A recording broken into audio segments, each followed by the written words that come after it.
They spent the whole year telling America that they have a massive mandate to do whatever the hell they want. And now they want to act like Democrats are somehow responsible? At the end of the week, Washington empties out fast. Lawmakers, staffers, they're all heading home.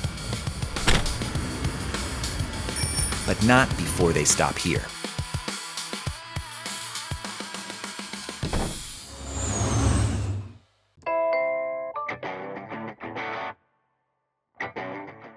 Hey everybody, welcome to the Punchbowl News Townhouse for another episode of Flyout Day, Jake. And this week, Washington is heading toward a government shutdown, and we've got House Democratic Leader Hakeem Jeffries in the townhouse. That's pretty timely, I would say. I don't even know where to start. We're gonna ask him so many questions about the state of play with government funding and everything that's going on. And Donald Trump says now, or the OMB, his administration says they're gonna do mass layoffs if there's a government shutdown, and that is massive news. He's trying to put pressure on Democrats to vote for the clean CR, which they're not going to do. We're also going to talk politics, what's happening in the New York mayor's race, and have a great roundtable. But first, a quick word from our presenting sponsor, Meta. Meta is investing in American innovation with the development of a new data center in Louisiana. This will be its largest yet, an investment of more than $10 billion in the state, supporting over 5,000 construction jobs. Because American progress starts with people. House Minority Leader Hakeem Jeffries of New York, welcome to the Punchbowl News Townhouse and to Flyout Day. Okay, let's do this. Sorry, I didn't mean to interrupt. I'm just very eager to get into this. Great to be here. 5 days away from the funding deadline. It's Thursday, and the funding deadline's next week. House is not even coming back until October 1st, which is a decision. Let's call it that. Your position is you want a funding bill with a bunch of healthcare priorities, stop the president from acting on rescissions. President Trump canceled a meeting with you guys, you and Chuck Schumer, and last night OMB said it would conduct mass layoffs if the government shuts down. What is your reaction to that? We're ready, willing, and able to sit down with anyone, anytime, any place, including the president, to have a discussion about preventing the painful, harmful, unnecessary Republican-caused government shutdown, and at the same time addressing the Republican healthcare crisis, which has been unprecedented in modern American history in terms of the damage that they've done to the healthcare of the American people. And then they want Democrats to support a partisan Republican spending bill that continues the carnage. And that's not something we're interested in doing, because we're standing up for the American people, for their well-being, their health, their safety, and trying to hold President Trump to his promise of driving down the high cost of living. We're about to face a situation where healthcare premiums, copays, and deductibles are going to skyrocket for tens of millions of Americans unless Congress acts, and Congress should act. So you voted against the Clean CR. How do you explain to the American people and federal workers who won't get paid if a shutdown happens and say, hey, we could have had a short-term CR and maybe work on the issues that you're talking about? Republicans control the House, the Senate, and the presidency. If the government shuts down, it's because Republicans want to shut down the government. We're supposed to be in Washington next week for votes on Monday and Tuesday in advance of the end of the fiscal year. House Republicans canceled the votes. Now, Democrats are going to be here, making it clear to the American people that we're ready to do our jobs on their behalf and prevent a government shutdown. Republicans are going to be scattered all across the country and the world because they canceled votes. Leader Schumer and I had a meeting scheduled with the president. We demanded that meeting on Saturday. He agreed to it. And then apparently woke up on Tuesday morning and decided, I don't want to have a conversation with Democrats. Why? Because he doesn't want to deal with the Republican healthcare crisis that they've created, and he clearly wants to shut the government down. I'm going to push back a little bit on one thing you said. You know this, but let's be clear. They control everything, but they still need 8 to 10, some number of votes in the Senate, which is why they need to deal with you. That's the main things. They've been governing, finding creative ways to do things on their own, whether that's pushing the envelope completely in the context of their one big ugly bill, which they did through reconciliation, and tried to jam as many policy proposals through reconciliation as possible and were somewhat successful in a variety of different areas. They've been engaging in rescissions so they could avoid the filibuster in the Senate. They found ways to skirt even the 1974 Budget Control and Impoundment Act with these so-called pocket rescissions. They play games all the time. They've spent the whole year telling America that they have a massive mandate to do whatever the hell they want. And now they want to act like Democrats are somehow responsible for their continued efforts to destroy the American way of life. No one's buying that. Okay. But a government shutdown is not a vague concept, right? This is like 5 days away. Are these priorities worth having a showdown with Trump over? We have a responsibility to fund the government in a way that meets the needs of the American people. And we've repeatedly indicated to Republicans, publicly and privately, that we will sit down anywhere, any place, at any time to have a discussion about finding the common ground necessary to fund the government and protect the health care of the American people, as opposed to the Republican effort to continue to gut health care for everyday Americans. This is not a hypothetical situation in terms of what Republicans have done to health care. Largest cut to Medicaid in American history. Tens of millions of people losing coverage. Hospitals, nursing homes, and community-based health clinics on the verge of shutting down and in some cases closing all throughout America, including in rural parts of the country. About 20 million people are going to experience in the next few weeks dramatically increased healthcare premiums, copays, and deductibles because of the Republican refusal to extend the Affordable Care Act tax subsidies. About a $536 billion cut to Medicare because of what was done in the one big ugly bill if Congress doesn't act over the next few months. And on top of all of that, medical research and vaccine dissemination being shut down throughout the United States of America, which also jeopardizes the health and well-being of the American people. This is not a hypothetical situation. This is real. It's a crisis. It's happening right now.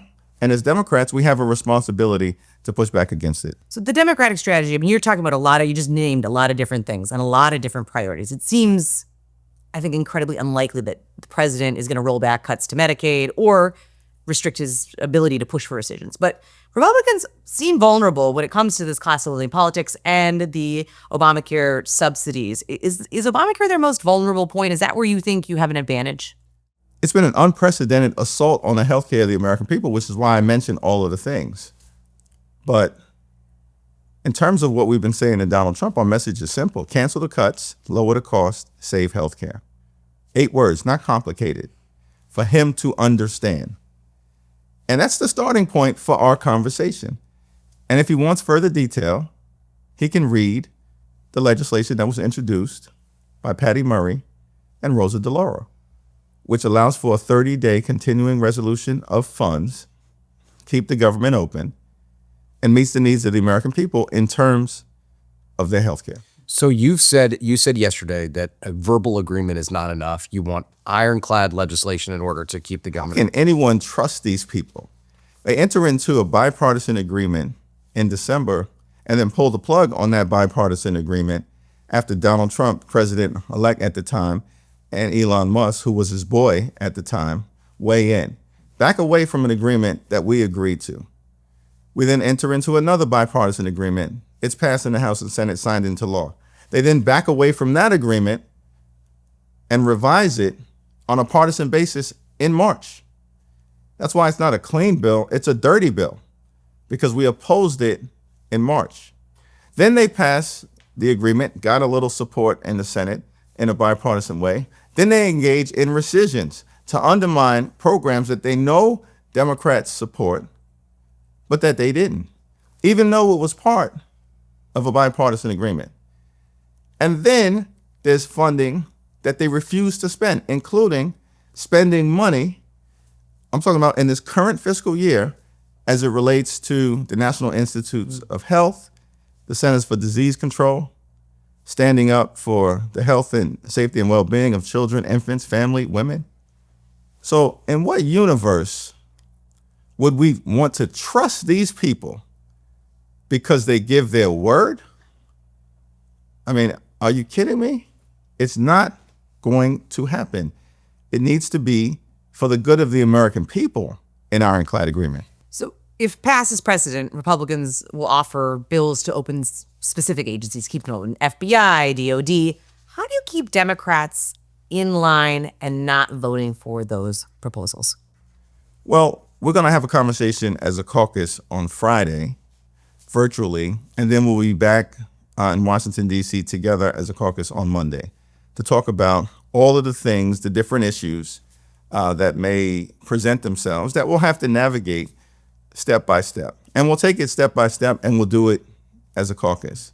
We are not the party interested in shutting down government. Republicans have historically shut down government, and they are apparently trying to do the same thing right now, which is why Donald Trump canceled the meeting, refuses to talk to Democrats, wants to go it alone, and continue to behave in a king-like fashion, even though the framers of the Constitution clearly envision a House, a Senate, and a president working together, separate and co-equal branches of government, to try to get to the best possible solution for the American people. I mean, I was surprised, and we wrote this. I was shocked that he canceled the meeting. I'm surprised that he's keeping people out of town until after the government shuts down, after passing a bill, after saying that, you know, we were responsible, and it's surprising to me. But let's take the blame out of this for a second. You're going to say they're to blame. They're going to say you're to blame. That's the way this whole thing works.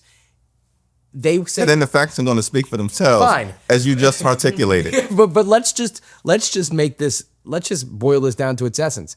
You want something. You and Schumer want something. They say they're not willing to put it on a 7-week CR. They'll have a conversation. I understand your mistrust of them. You laid that out pretty clearly. It seems like we are girding for a shutdown, a long shutdown. Unless, I mean, is that your sense? Someone has to blink here, and it doesn't seem like either side is really going to blink. Well, as you know, in Washington, 5 days or so is an eternity. So there's still an opportunity for Republicans to come to their senses. But they are the ones who've indicated repeatedly and publicly, we have no interest in even having a conversation with Democrats. We're not going to talk about legislation that they know they need Democratic support for in Senate, and by extension, of course, the House, to make sure that it's bipartisan in nature. It meets the needs of everyday Americans, regardless of party affiliation. That's what we should be doing. And that's why Leader Schumer and I have continued to make clear. And I'm here in Washington, D.C., not hard to find. Confirmed. Ready?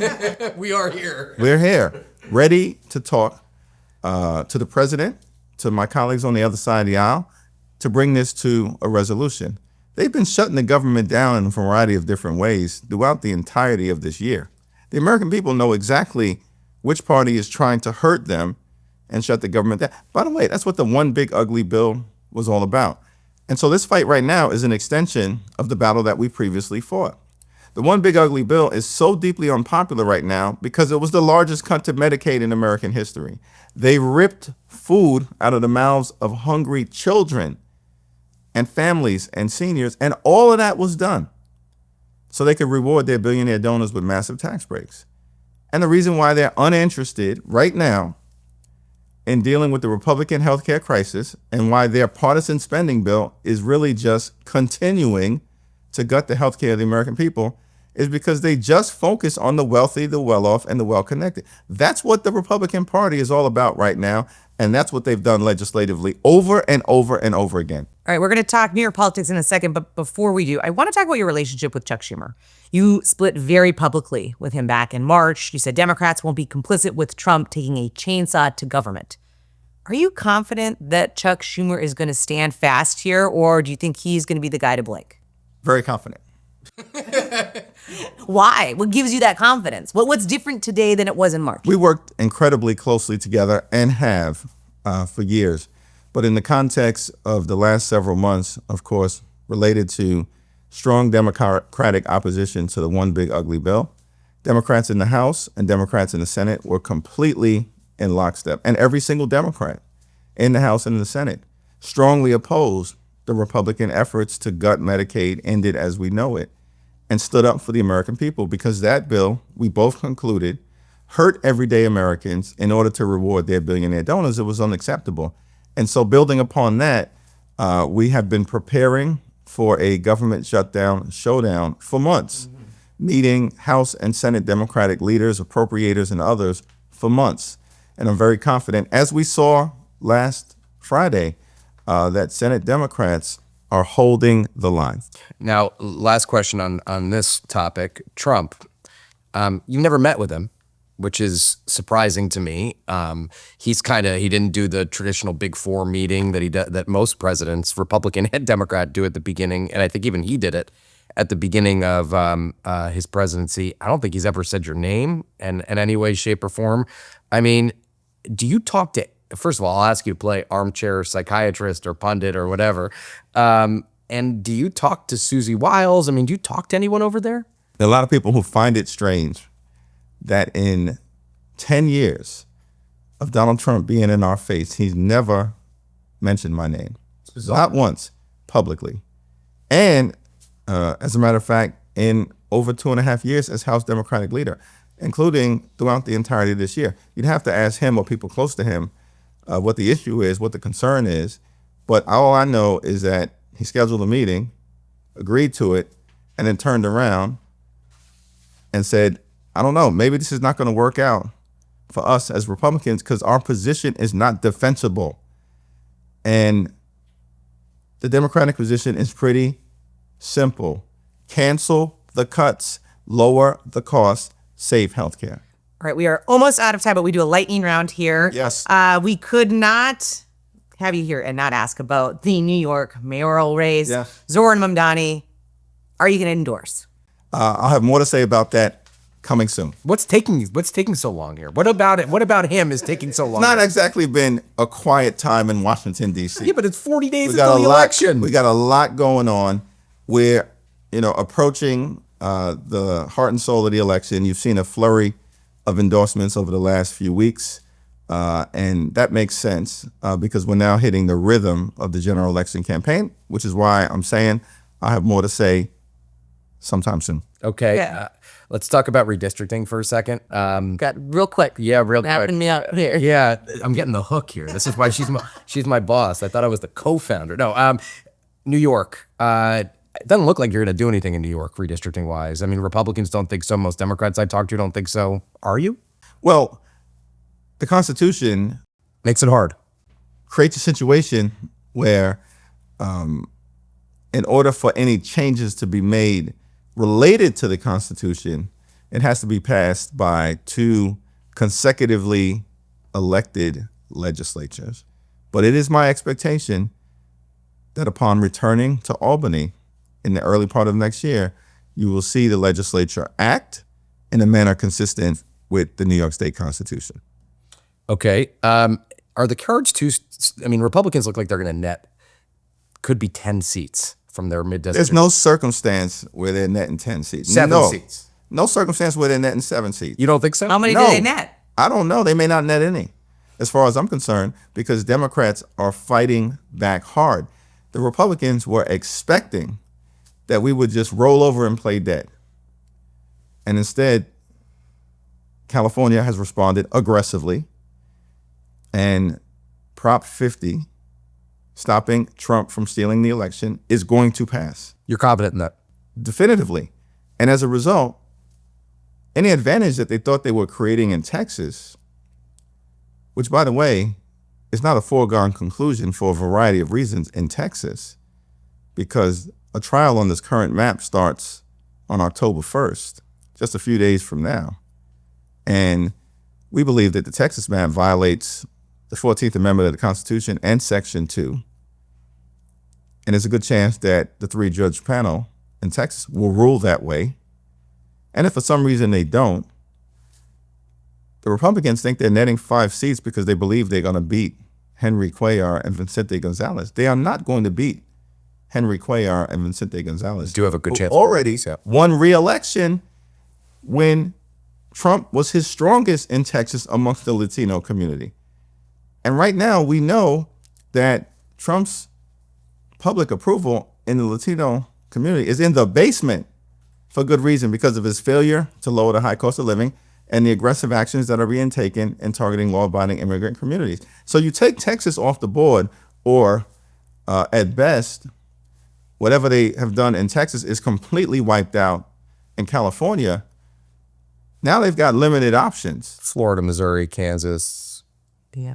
I mean, Maybe, maybe not. They've got challenges in every single one of those states. Different Ohio, we reasons. wrote about this morning. Will you win the majority? Yes. that's definitive. We are 3 seats short. This is why they're running scared.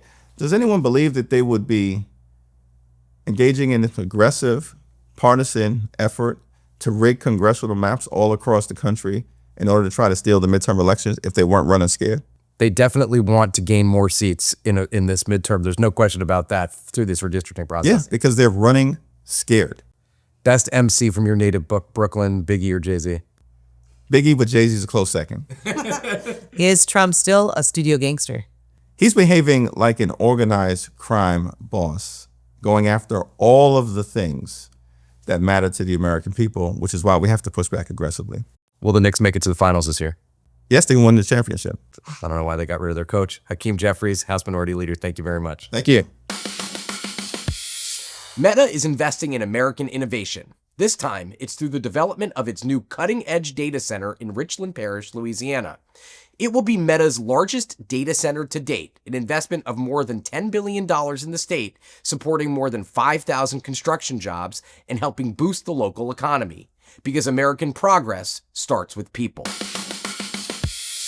Jake, we are fortunate to be joined today by 2 of the very best, our very own managing editor of Punchbowl News and Democratic caucus expert, Heather Caygle. Yes. Plus CNN's PhD. Sarah Ferris is also joining us. And I must say, Sarah's a Connecticutian, native of the great state of Connecticut. No one likes calling it a Connecticutian besides me, but It's really hard that to she say. is. It is Nutmegger. a nutmegger. Well, nutmegger. All right, we are going to move on to the topic of the day. We Not have Connecticut? Okay. House Minority Leader Hakeem Jeffries in the Punchbowl News Townhouse. I want to just get top takeaways from my perspective. I mean, he came in defiant, ready for the fight, Heather, in a way that it's a confidence, right? You think about him, he's new to this role, right? I mean, in terms of he hasn't been through a lot of shutdowns as leader, but man, I felt like he was poised. Yeah, I mean, it was super clear to me and Sarah watching the interview. He is not backing down from this fight. He is showing that he's not intimidated by Trump's threat to fire all these federal workers. He thinks it is just an intimidation tactic. This is clearly the fight that he wanted in March that Schumer did not want. Yeah, and he's ready to take it to him. But I think it's also notable that he didn't have an answer for some of the questions that are going to be really painful in the next coming days. When you guys asked what's going to happen when House Republicans just put bill after bill on the floor, are you going to fund the Department of Defense? Are you going to fund the Veterans Affairs? He says, I'm going to talk to my caucus, so we're going to have an answer. Well, they're not probably going to have an answer because that's a really hard question, and you can be really steadfast in your position here, but that's When things get tough. yeah, you have to figure out what are your battleground folks when you have to keep those seats going to say when I voted against the military. Right. And here's what I would say. You know, he said 5 days is a long time. I don't see a scenario that the government doesn't shut down at this point. I mean, we're Thursday, the 25th. The government shuts down on the 1st. They are both, and we keep writing this and everybody keeps saying this and it's true, they are both unusually comfortable in their positions. And Republicans, I'll be honest with you, they give me a lot of flack for saying this, but they are doing their best to blow this thing.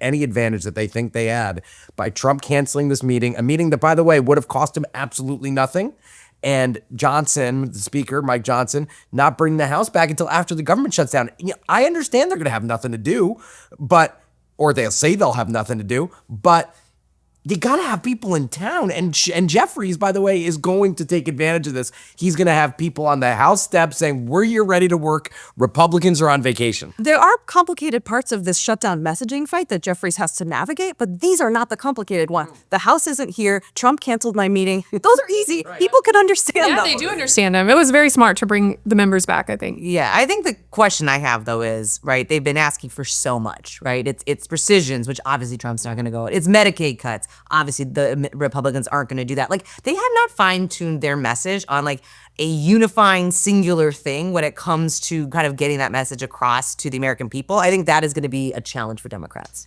Yes, I agree.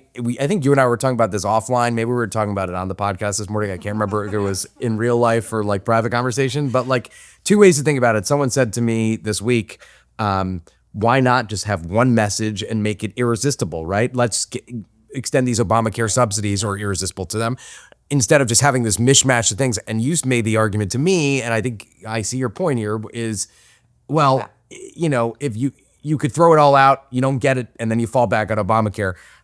I think the Obamacare thing is I mean, you guys also know, like, it's the toughest thing for Republicans. I think it's like, this is a point where they're incredibly weak and where, by the way, the White House does have some wiggle room, I think. I think, like, if you look 2 weeks ago, we actually wrote about this in the newsletter. They did not have a cohesive message on the Democratic side. And there was a lot of complaining from their members of like, we knew this fight was coming. We, whiffed this in March. Why are we not prepared? And so now we see this kind of kitchen sink strategy where I agree with you. I think they're hoping they just get the subsidies. Right. But they feel like if they just ask for that and just went on that, they're going to cut it down. They have nothing to give up. But it's very convoluted. I mean, how do you explain all this to people? And when you hit that cliff, when you hit October 1st, all these other members are going to go and say whatever they want to say. I want this to be about trade. I want this to be about a new one that I just heard is the police funding. That is one that we're going to start hearing from more and more battleground members. So this is going to be Jeffries' biggest challenge. I mean, I'm starting to hear from my sources, oh, what would Pelosi have done? And that's exactly what Jeffries doesn't want to hear. You know that's coming. But that comes into the messaging discipline. That is Pelosi's strength. That was her strength, still is. And Jeffries is going to have to figure that out, keeping everybody in line while doing the thing he doesn't want to do, which is to actually nudge people into a certain direction. But I'll say, I don't think so far, aside from the messaging, which you could argue both ways, right? I don't think that Jeffries is doing anything that any other congressional leader, Democratic congressional leader, I don't think anyone would do anything differently, is what the point I'm making. Like, he was willing to meet with Trump. Trump canceled it. He is bringing his members back. I don't know that he's misplaying this in any way, shape, or form. The challenge for Jeffries and Schumer, and we saw this last night, the challenge for them is Trump is going to make this insanely painful. And you have to remember, there are lives behind this pain, right? People getting fired, programs stopping. He is going to be on TV. I said this last week, every single day saying Democrats need to pass a clean CR. They are keeping the government shut down. I'm not going to do healthcare policy for billions of dollars on this. We'll have a conversation, but we need to get the government open. But it's not even that. I mean, it's not even just on TV and hammering them publicly. I mean, what they put out last night and the idea that they're just going to basically lay off a bunch of people. Who, by the way, who work for programs that don't align with the president's priorities. Right. I mean, that all of a sudden puts this into puts Democrats in a much, much more difficult place. I think, and the thing for me that I've seen shift over the last few days, a few days ago on the Hill, it seemed like both sides were just kind of going through the motions. Like, we don't want to shut down, but we're gonna play our part. And then I think both sides and both party leaders have been reinvigorated. Like, Trump canceling the meeting really woke Schumer and Jeffries up in their messaging, I think, in a way we hadn't seen. And then the White House putting out this OMB note last night. I mean, Republicans are like, okay, this is what we're going with. And so I agree with you. I don't see how this doesn't end in a shutdown at this point. And I think it's a huge shift from just a couple of days ago. Talking to my sources in Republican leadership, they were like, Schumer is not going to fall for this. Schumer is too smart politically to let this happen. They really thought there was going to be an off-ramp that Schumer would initiate before October 1st. And I think just in the last couple of days, that's changed. Yeah. And have started to realize, okay, this is going to be a problem. I think that's why we've seen House Republicans not quite have the strategy, not bringing members back until October 1st, because it wasn't real until recently. All right, we are quickly running out of time, but we want to finish this segment with a fun one that we do called That's Not Gonna Fly, where we call Leonard Fly Out Day, you got it. Come on, we have to have some I love the puns. I love them. But we're gonna go around the horn. Sarah, I'll start with you. What is something that is members are saying but is not gonna actually happen? So I love that this is the title of this program because that is literally the message that I got in a text from a source yesterday. It's like they knew this. So I was asking around about this Epstein resolution. We had the special election in Arizona. So there are now 218 people interested. We don't have the final signature yet, but Massey and Kana are saying, look, we're going to get 218. This is going to have to happen in the next couple of days. So I'm asking around. We know House Republicans do not want to have this vote. I think leadership is still thinking there's a way out of this. So the question is this going to have to come from the House Rules Committee? Are they going to be the ones who are going to have to fall on the sword, have to figure out how to kill this resolution? Is it going to come from some other procedural thing? I'm asking a rules source, hey, do you think this is this possible? Is Johnson going to have to lean on you guys? And the person says, that's not going to fly. So I think that's going to be a preview of they're trying to figure out how to get rid of this problem. They've had this problem for a really long time. My colleagues and I reported last night at CNN that there is a White House pressure campaign to try to get some of these folks whose names are already on this, on the Republican side, to take their names off to prevent that 218 from happening.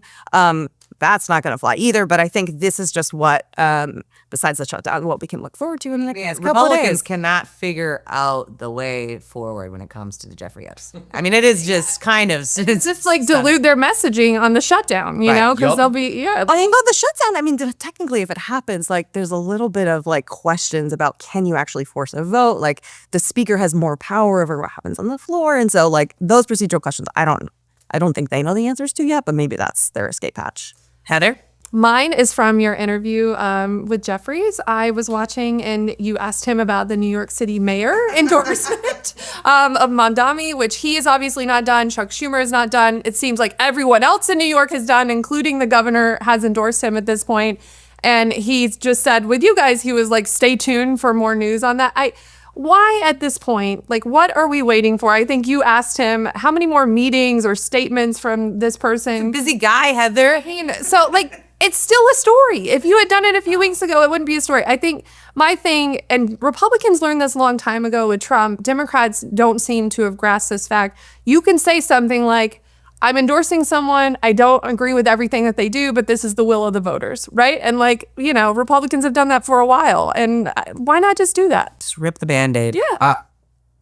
I don't get it at all. I think it's so they're making more of a and it's not. So if you assume he's, and I know we have to get back to this is not going to fly. So that's not going to fly for me. I don't get it at all. He says the theory is that it's not good for his members and they're going to, okay, well, it's going to be equally not good in 6 days if you believe that than it is now. So anyway, that's not going to fly for me. Again, I don't want to belabor this point, but I will. And I actually kind of do want to belabor this point. It's your show. It is, I get nominally. I think that it is so bizarre that they believe, the Republican leadership believes that they should leave their people home with the government shutting down. I understand all the points to everybody who's going to text me and call me and talk. Say you're wrong. Say I'm wrong about this. I don't think it's Occam's razor, right? Usually the most obvious answer is the correct answer. That is Occam's razor, right? We're not gonna have to edit this out later. If the government is shutting down, you should probably be in DC and not home. I don't know, Brez wanted to go back and it got too complicated, but he alluded to this in the newsletter. He wanted to go back to the previous times the government was going to shut down and show how they were voting every day through weekends, meetings. And now they're yeah, cool. We'll see you after the government shut down. They get a short-term, my point on that is even if they get a short-term deal at some point after this, we have a shutdown, they need to be working on a longer-term solution. There's plenty of things to do that it just seems, I agree with you. And it's also they think people are going to be around here grouchy. They're always grouchy. They'd be grouchy either way. I think it's because they didn't think this was really going to happen until they thought Schumer would fold. Everyone thought Schumer would fold. Which, by the way, is contrary to all political logic and everything we've seen and everything everyone's been saying, which is he screwed up the last one. He split with Jeffries. People were pissed at him. So is he going to do that again? I just don't get it. I mean, the singular word, and we're going to end it here, is Hakeem Jeffries saying he is confident, very confident that Schumer and he will stick together when it comes to the shutdown. All right, Heather, Sarah, thank you so much for joining us on Fly a Day. We appreciate it. We'll let you get back to it. Thank you.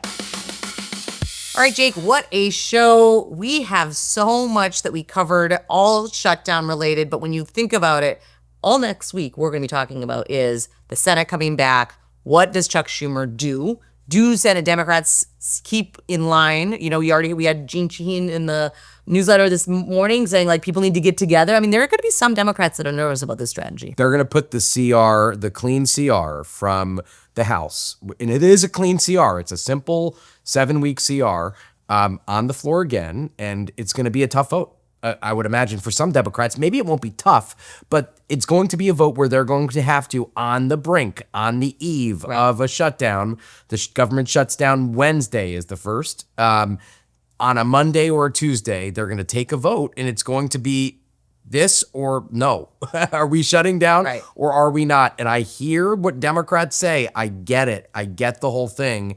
But when it gets down to crunch time, it feels a lot different. It's the pressure's on. I think the other thing that I really want to know is how does Senate Majority Leader John Thune, how do Senate Republicans react to President Donald Trump saying they're going to do massive layoffs if there's a shutdown? Yep. There are some Republicans, Susan Collins and others, who've already said that they are uncomfortable with the idea of pocket rescissions and what's happening. There will be people who will, the out for them is going to be, let's see what they do. Right. It's going to be like, let's see what happens. You know, these are reduction in force, mechanisms, plans. So they're going to play it safe. But it's safe to say that indiscriminate cuts of federal workers is going to be something that some Senate Republicans are not going to be happy about, especially from states that have big federal workforces. I mean, the federal government, the federal workforce has been decimated. I don't know. There's a lot of people who think that's a good thing on the Republican side. There's a lot of people who think it's a bad thing, but it is it will be something that we spend the next week talking about. And that is Flyout Day for this week. Thanks to House Minority Leader Hakeem Jeffries for coming to the Townhouse, and have a great day. Stay safe, everybody.